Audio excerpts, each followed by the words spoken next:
The last thing I want to talk about, and I wasn't scheduled to talk about this. This is important. Someone mentioned Eric Holder. And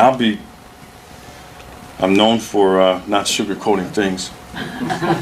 This pissed me off.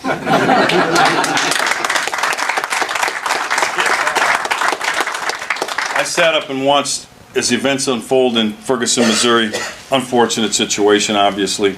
Anytime a law enforcement officer uses force and takes a life, it deserves a thorough, transparent vetting, investigation. We all kind of agree with that.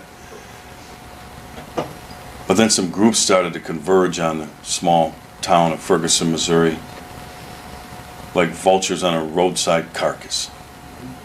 Groups like the new Black Panther Party, people like Al Sharpton, to come and exploit that situation, and instead of coming in to help and try to restore calm, poured gas on that fire with some of their inflammatory and irresponsible rhetoric. And I sat up there and listened to Governor Nixon, and I sat up there and listened to Claire McCaskill, the senator, and then I sat up there and listened to Eric Holder throw law enforcement officers under the bus for political expediency. These are the same individuals at election time come around wanting support from law enforcement organizations, right? They all stand up there. I'm supported by this fraternal organization and this police association, and I've received a excellent rating by the. They do that when they need us. But now there was an opportunity to improve their bona fides with some of these interest groups like the new Black Panther Party, to flaunt their racial sensitivity and threw law enforcement under the bus. I expect that from Governor Nixon. I expected that from Claire McCaskill.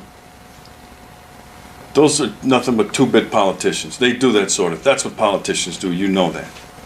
But I did not expect that from Eric Holder, who calls himself a law enforcement officer.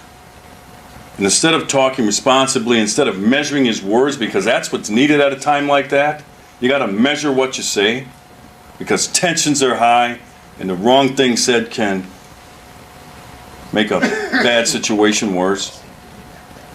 And he sat up there and talked about how he has seen law enforcement officers profile. He's been the victim of racial profiling himself, and he named two situations.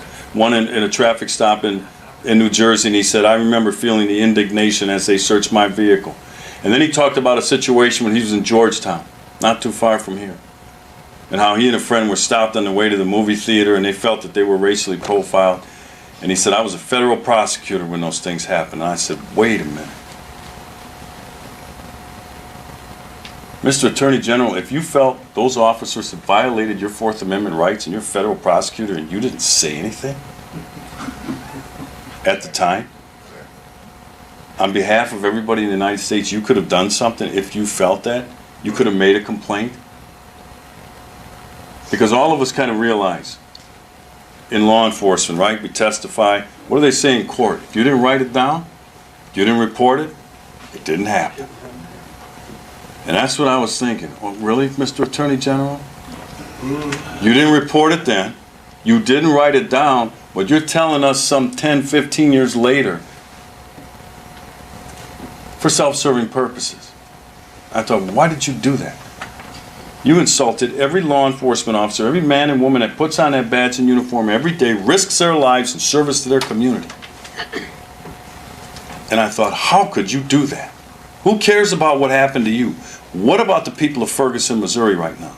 Who cares about you, Eric Holder? But he did that for self-serving purposes. So I felt he owed an apology to every man, not to me. I'm a big boy, I have big shoulders. But to every person that serves in your agencies, who puts on that uniform and goes out.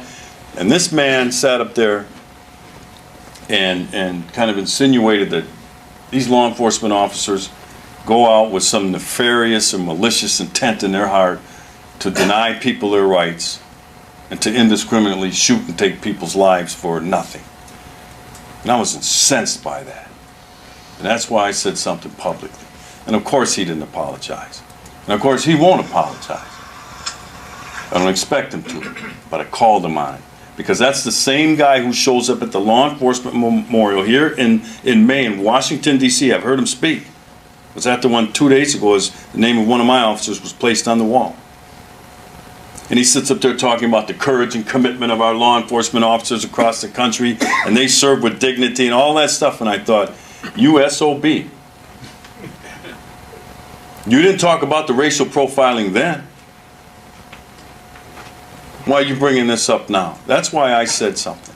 So the reason why I brought this up today, remember that the next time this guy comes to your town. All right? Because he's on a mission with these investigation and law enforcement agencies anyway. I think right now they're in Albuquerque, New Mexico. Just got done with Seattle, putting these people under consent decrees and basically identifying them as racist institutions and racist cops, so on and so forth. So keep that in mind, okay, when he comes to visit your town and talk to your law enforcement officers or whatever. And when he does, go up and ask him. Have you offered that apology yet, Mr. Attorney General, the one that Sheriff Clarke asked you about? Just watch his reaction, okay? Thanks again. Great to see all of you. And God bless you.